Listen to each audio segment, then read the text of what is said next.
তুমি কোন শহরের মাইয়া গো লাগে উড়া তোর কোন কোন জায়গায় বেতা গো বান্ধবী ললিতা।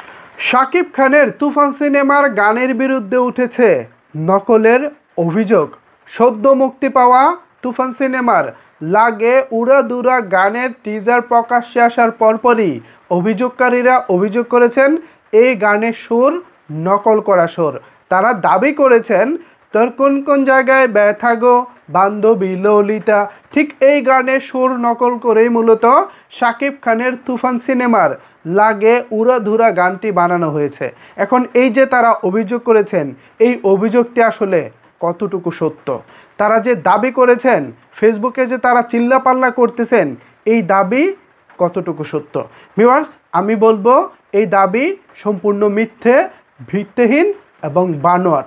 কিভাবে বানোয়াট আমি একেবারে প্রমাণ করে দিব। প্রমাণ, তথ্য উপাত্ত ছাড়া কোনো কথা বলবো না, যা বলবো সব প্রমাণ সহকারেই বলবো। তবে অনেকের মনে প্রশ্ন আসতে পারে, ভাই বান্ধবী ললিতা এবং লাগে উড়াদুরা গানের সুর তো একেবারে সেম, কিন্তু তারপরও আপনি দ্বিমত পোষণ কেন করতেছেন?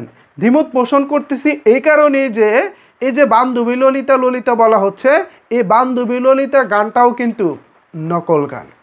কোন গান থেকে মূলত বান্ধবী ললিতা এসেছে এবং কোন গান থেকে মূলত উড়াদুরা এসেছে, এই বিষয় নিয়ে যখন খোঁজাখুঁজি করতে গেছি, একটু খোঁজ করতে গিয়েই আমার চোখ কপালে উঠে যাওয়ার মতো অবস্থা হয়েছে। উড়াদুরা গানের কপি খুঁজতে খুঁজতে গিয়ে দেখি আরও 4টা গান রেডি একই সুরে, মানে এই উড়াদুরা সহ আরও 3টা, মোট এই 4টা গান রেডি হয়েছে একই সুরে। তাহলে প্রশ্ন আসতে পারে, ভাই উড়াদুরা গান তো তাহলে বাকি 3 গান থেকে কি নকল? না, নকল না। সেটা কিভাবে আমি প্রমাণ করতেছি। এখন যারা অভিযোগ করতেছে তাদের সমস্যা হয়েছে কি মূলত জানেন? আমাদের বর্তমান জেনারেশনের সমস্যা হচ্ছে তারা সকালবেলা ঘুম থেকে উঠে শোনে তোর কোন কোন জায়গায় ব্যথা গো বান্ধবী ললিতা, তারপর যখন তারা ঘুমাতে যায় তখন তারা শোনে আমার বেবিওয়ালা খাইছে রে সামনে বসাইয়া, আমার বেবিওয়ালা খাইছে রে সামনে বসাইয়া। এই যে 2টা গানের সুর এক মনে হচ্ছে না? খেয়াল করেন, 2টা গানের সুর এক মনে হচ্ছে না? তোর কোন কোন জায়গায় ব্যথা গো বান্ধবী ললিতা, আমার বেবিওয়ালা খাইছে রে সামনে বসাইয়া। এই 2টা গানই কিন্তু মূলত নকল। তাহলে অরিজিনাল গান কোনটা? আপনাদের মনে প্রশ্ন আসতে পারে।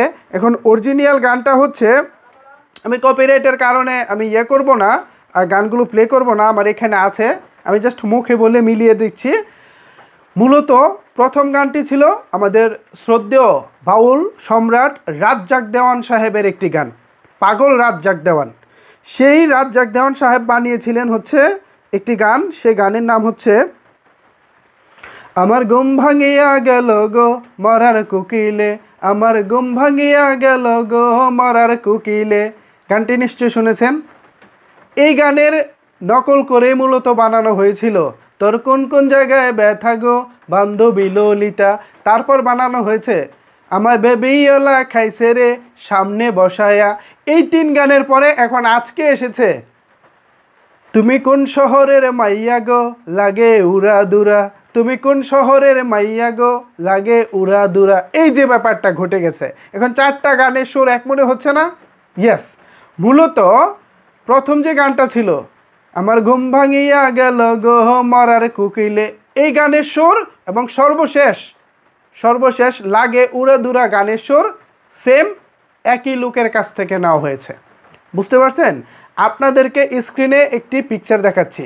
এখানে দেখেন SBF, কলকাতার SBF যেখানে তারা গানটি প্রকাশ করেছে, মানে তাদের ইউটিউব চ্যানেলে, সেখানে ক্রেডিটে, ভিডিও ডিসক্রিপশন বক্সে ক্রেডিটে দেখেন এখানে লিরিকিস্ট রাসেল মাহমুদ অ্যান্ড শরীফুদ্দিন, যিনি এই যে ঘুম ভাঙিয়ে গেল রে মরার কোকিলে ওই গান। পাশাপাশি নিচে দেখেন এভাবে ইমোজি দেওয়া আছে tune and music Pritam Hasan and Razzak Dewan. এখানেও রাজ্জাক দেওয়ান সাহেবকে ক্রেডিট দেওয়া হয়েছে, মানে ওই যে আমার ঘুম ভাঙিয়ে গেল রে মরার কোকিলে গানের সাথে যে সুরটা মিলে গেছে, এই সুর মিলে গেছে না, মিলে এমনিতেই দিয়েছে তারা ইচ্ছাকৃতভাবে। ওই গানটাকেই মূলত নিউ ভার্সন করা হয়েছে, রিমেক করা হয়েছে। কোনো একটি গান থেকে অনুপ্রাণিত হওয়া অথবা রিমেক করা বলিউডে দেখবেন এসব ঘটনা অহরহ ঘটে, কিন্তু যখনই আমাদের ঢাকাই সিনেমায় এরকম ঘটনা ঘটে তখনই কেল্লা ফুটে যায়। বান্ধবী ললিতা এবং আমার বেবিওলা খাইসের সামনে বসে গানগুলোর যে কি অখাদ্য গান আমি বলে বোঝাতে পারবো না, কিন্তু নিউজ করার ক্ষেত্রে বলতে হচ্ছে এ দুটি গান মূলত ওই আমার ঘুম ভাঙিয়ে গেল রে মরার কোকিলের গান থেকে নকল করা ছিল। এই গানগুলো ওই গানকে কখনোই ক্রেডিট দেয়নি। তবে এই যে আজকে লাগে উড়াদুরা গানটি করা হয়েছে, এখানে স্পষ্ট আপনারা দেখেছেন রাজ্জাক দেওয়ান সাহেবকে ক্রেডিট দেওয়া হয়েছে। মিউজিক অ্যান্ড টিউন আমাদের প্রীতম হাসান এবং রাজ্জাক দেওয়ান দুজনকেই ক্রেডিট দেওয়া হয়েছে। দুজনের কম্বিনেশনে আমাদের এই লাগে উড়াদুরা গানটা হয়েছে। আশা করি এই গান নিয়ে যারা আলোচনা করতেছেন, সমালোচনা করতেছেন, তারা এবার চুপ করে যাবেন। আমি 4টি গান আবারও বলতেছি, আমি কপিরাইটের কারণে আমি প্লে করতে পারতেছি না, তবে গানগুলো আমি আবারও বলতেছি, একটু মিলিয়ে নেবেন। আমি প্রথমেই বলি লাগে উড়াদুরা। তুমি কোন শহরের মাইয়া গো লাগে উড়াদুরা, তুমি কোন শহরের মাইয়া গো লাগে উড়াদুরা। তারপর দুটি গান আমি বলতেছি, আমি এই গানগুলো বলতে আমার আসলে রুচিতে বাড়তেছে, তারপরও বলতে হচ্ছে। তোমার কোন কোন জায়গায় ব্যথা গো বান্ধবী ললিতা, তোমার কোন কোন জায়গায় ব্যথা গো বান্ধবী ললিতা।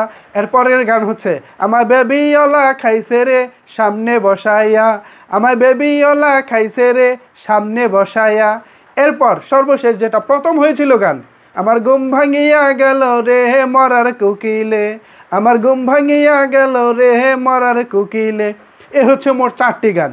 শেষের লাগে উড়াদুরা এবং মরার কোকিলে এই দুটি গানে সুর করেছেন রাজ্জাক দেওয়ান। একজনের সুর করা গান সম্পূর্ণ মৌলিক এবং কোনো প্রকার কোনো নকল না, একেবারে নির্ভেজাল গান। এখন এই গানে যারা নকল খুঁজবেন তাদের মাথায় সমস্যা আছে।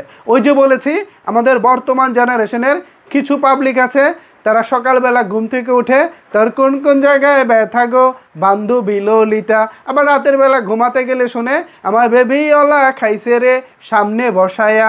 ঠিক এই কারণে তারা এই গান রেগুলার শুনে বিদায় তারা বর্তমানে যে কোনো গান শুনে তারা মনে করে নকল গান, অথচ তারা যে গানগুলো শুনে সেগুলোই মূলত নকল। আর আজকে লাগে উড়াদুরা এবং হচ্ছে মরার কোকিলে এই দুই গানটি হচ্ছে অরিজিনাল গান। মানে রাজ্জাক দেওয়ান, পাগল রাজ্জাক দেওয়ান, বাউল সম্রাট রাজ্জাক দেওয়ান সাহেব এই গানগুলো বানিয়েছিলেন। আশা করি বিষয়টি ক্লিয়ার হয়েছেন। এরপরও যাদের অভিযোগ আছে, যারা মানতে চান না, তারা আসলে আর কিছু বলার নাই। আমি আমার জায়গা থেকে যথেষ্ট তথ্য উপাত্ত দিয়ে কথা বলার চেষ্টা করেছি। এখন কপিরাইটের যুগ ভাই, আমি ভিডিওতে চাইলে অন্য কারো মিউজিক সেভাবে ইউজ করতে পারি না। এখন বাকিটা আপনাদের বিবেচ্য বিষয় সাকিবিয়ানরা। আমি আমার জায়গা থেকে যথেষ্ট পরিমাণের তথ্য উপাত্ত দিয়ে কথা বলার চেষ্টা করেছি। আমি নিজে ভালো গাইতে পারি না, তারপরও গেয়ে গেয়ে প্রমাণ করার চেষ্টা করেছি। এখন এ বিষয়ে যদি আপনাদের কোনো কিছু বলার থাকে তাহলে অবশ্যই সেটি নিচের কমেন্ট বক্সে জানাতে পারেন। ধন্যবাদ সবাইকে সম্পূর্ণ ভিডিওটি দেখার জন্য।